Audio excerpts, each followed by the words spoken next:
शुरुआत करें इस वक्त की बड़ी खबर के साथ। अन्नामलाई का इस्तीफा मंजूर कर लिया गया है। बीजेपी ने अन्नामलाई का इस्तीफा मंजूर किया है। बीजेपी अध्यक्ष नितिन नवीन की तरफ से ये इस्तीफा मंजूर कर लिया गया है। तो अन्नामलाई जिन्होंने अब से कुछ दिन पहले ही इस्तीफा दिया था, नितिन नवीन से भी मुलाकात करने के लिए पहुंचे थे। मुलाकात के बाद में ये इस्तीफा दिया। गृह मंत्री अमित शाह से भी उन्होंने मुलाकात की थी, लेकिन अब अभी तक खबर ये थी कि अन्नामलाई का इस्तीफा मंजूर नहीं किया गया है, लेकिन अब जानकारी मिल रही है कि अन्नामलाई का इस्तीफा मंजूर कर लिया गया है। बीजेपी के राष्ट्रीय अध्यक्ष नितिन नवीन की तरफ से यह इस्तीफा मंजूर किया गया है। तो बड़ी जानकारी, अन्नामलाई ने बीजेपी से अपना जो रिश्ता है वो पूरी तरीके से खत्म किया, वो अलग हुए।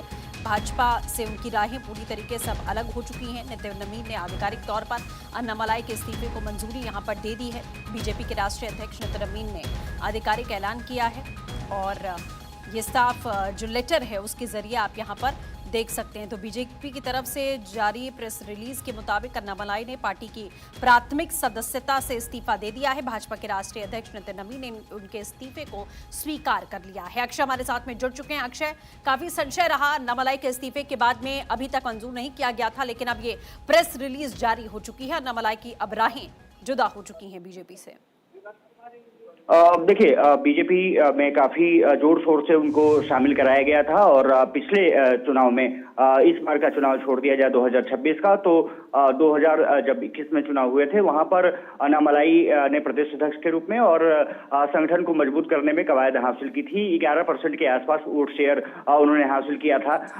कुछ दिन पहले उन्होंने नितिन नवीन, बीएल संतोष और केंद्रीय गृह मंत्री अमित शाह से मुलाकात की और उसके बाद उन्होंने इस्तीफे की पेशकश की, इस्तीफा अपना दिया और अब बीजेपी ने उसको स्वीकार कर लिया है। नितिन नवीन की तरफ से पत्र जारी किया गया है और बाकायदा अब इस्तीफा मंजूर कर लिया गया है। कहा जा सकता है कि एक नए अध्याय की शुरुआत अन्नामलाई करने जा रहे हैं। खबर आ रही है कि वो अपनी पार्टी का गठन कर सकते हैं और कहीं ना कहीं ये पार्टी हिंदुत्व की लाइन पर चलती हुई दिखाई देगी। अब देखना दिलचस्प ये रहेगा कि बीजेपी के साथ वो किस तरह से आगे बढ़ेंगे, लेकिन सौहार्दपूर्ण वातावरण में मुलाकात हुई थी।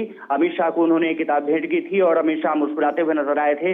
नितिन नवीन और बीएल संतोष के साथ उनकी तस्वीरें बताती हैं कि कोई खटास नहीं है, लेकिन अलग रास्ते पर वो चलना चाहते थे और बीजेपी ने उनका इस्तीफा स्वीकार कर लिया। खास बात यह है कि 2026 के विधानसभा चुनाव में तमिलनाडु में अन्नामलाई को वो तवज्जो बीजेपी की तरफ से नहीं मिली जिसकी वो उम्मीद लगाए बैठे थे।